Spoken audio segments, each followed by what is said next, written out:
Всем привет! Меня зовут Наиль, я являюсь исполнительным директором общественного фонда «Диабетический родительский комитет», и также я являюсь пациентом с СД1. Практически весь свой диагноз, все свое время, что я болею, я нахожусь на инсулиновой помпе. То есть, вот она, кстати, это такой прибор, который позволяет мне ставить мне мой инсулин. Давайте расскажу о том, как я вообще, мою историю и историю моей помпы. На помпу я перешел практически сразу после того, как я заболел, то есть примерно через полгода, через год после выявления диагноза. Помпу порекомендовали мои врачи, моим родителям, и мои родители, естественно, согласились, решили поставить ее мне. Я помню, что до того, как вообще в целом поставить помпу, надо было сначала научиться управлять ею. Я проходил школу инсулиновой помпы терапии, точнее, проходила моя мама. Я был маленький, мне было лет 10-11, и я не совсем понимал, что к чему, поэтому это была информация из школы больше для моей мамы. С этой помпой я проходил где-то года 2. Потом с этой помпой что-то произошло, какой-то сбой, и благодаря из-за этого сбоя мои сахара начали лезть вверх. Сначала ее пытались починить, потом пытались поменять, но я отказался от помпы, потому что я сильно перепугался в тот момент из-за высоких сахаров, которые были довольно-таки долгий период у меня. Мне не понравился то, как я себя ощущал в этот период, поэтому решил, что на ручках я буду лучше компенсироваться, и действительно так и было. То есть годик-два я хорошо проходил на ручках, пока у меня не начались шишки на моих руках, на моем животе, на моих ногах от частых инъекций. Тогда родители обратно мне предложили, может быть, снова перейдешь на помпу. Я согласился. И тогда уже результат был совсем другой. С той помпой, это была 754-я помпа Медтроника, с ней я проходил где-то до 17-18, может быть, даже 19 лет. И последние года 2-3 я использую 780-ю. Вообще, первое время, в которое я начал ходить с помпой, огромную роль сыграла поддержка моего отца, потому что он в шуточной форме объяснил мне, что я теперь не просто какой-то парень с диабетом, с штукой электрической рядом с ней. Он сделал это в шуточной форме и начал говорить о том, что я киборг, о том, что я там, не знаю, какой-то терминатор и так далее. И мне, ребенку, это понравилось, мне это залетело, и поэтому я не стал относиться к помпе как к чему-то такому страшному. То есть я не стал бояться ее. Сегодня моя жизнь с помпой – это просто обычная ежедневная рутина. То есть проснулся, померил сахар, завел инсулин, и так каждый прием пищи или каждые 2 часа. Но самый кайф это в том, что не приходится таскать этот огромный баллон с вещами, с глюкометром, с присручками и так далее.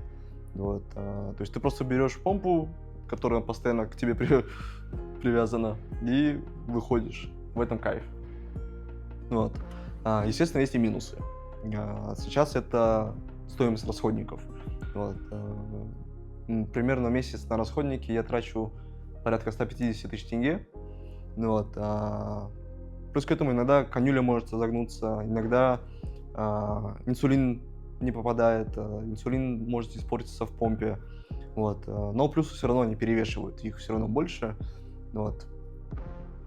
Потому что если грамотно следить за своим диабетом, если грамотно следить за своими сахарами, инсулиновую помпу можно превратить практически буквально в такую искусственную поджелудочную железу, которая будет полностью заменять тебе ее.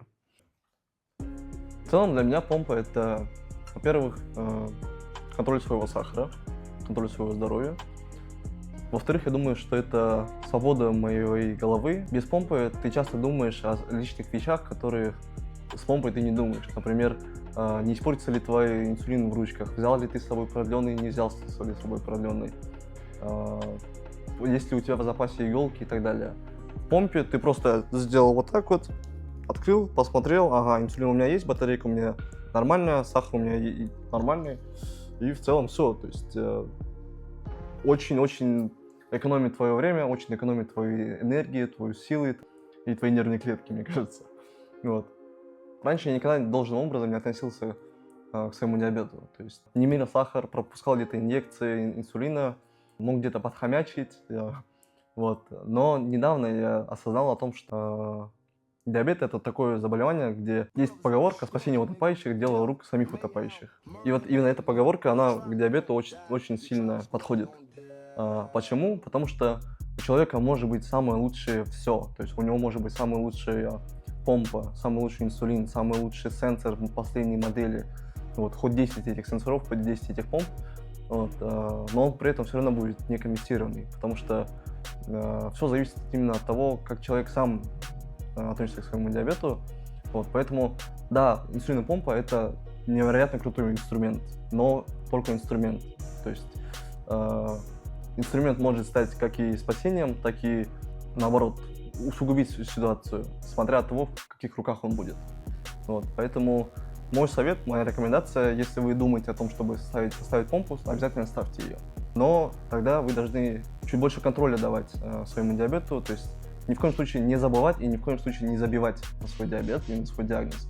Вместе с помпой вы можете в целом прожить такую жизнь, которая никак не отличит от жизни человека без диагноза.